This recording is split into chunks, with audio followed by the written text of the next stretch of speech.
تم اس کو قرآن و سنت نہیں کھولو گے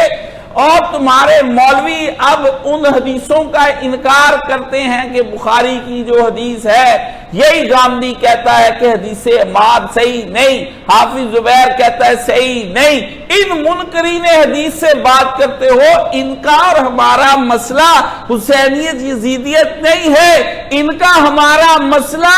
انکار حدیث کا ہے کہ حدیث کا انکار کس بنیاد پر کرتے یہ بتاؤ۔ یہ حجیت حدیث پر ہم پر بحث کریں۔ غامدی تو حدیث کو حجت ہی نہیں مانتا انی طور پر، وہ کہتا ہے قرآن ہے سارا کچھ، باقی کہتا ہے یہ روایات اور خبریں ہیں، کچھ صحیح ہیں کچھ غلط ہیں۔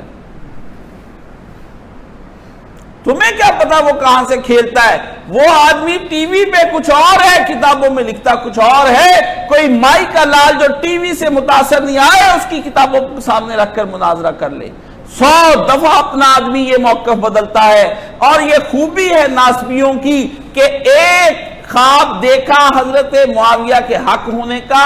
اور 500 اس کی تعبیریں انہوں نے ابھی تک کر لی ہیں، یعنی ان کے ایک موقف کو اپنا کے کہ وہ حق پر ہیں 500 چکر دے دے کے کہتے ہیں کہ اچھا کبھی یہ مات، کبھی کہتے کربلا والوں کی رشتہ داریاں تھیں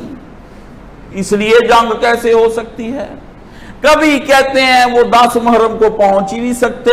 کیونکہ اتنا فاصلہ اتنے دن، کبھی کہتے جا قافلہ کر ادھر رہا تھا یہ کربلا کو کیوں مڑ گیا، کبھی کہتے ہیں انہوں نے 3 شرطیں رکھ لی، کبھی کہتے ہیں وہ خواب میں دیکھ لیا ایک بندے نے، ایک محدث نے کہ ایک کمرے سے حضرت معاویہ علی نکلے، انہوں نے کہا اللہ نے میرے حق میں فیصلہ کر دیا، خوابوں پر آ گئے، رشتہ داریوں پر آ گئے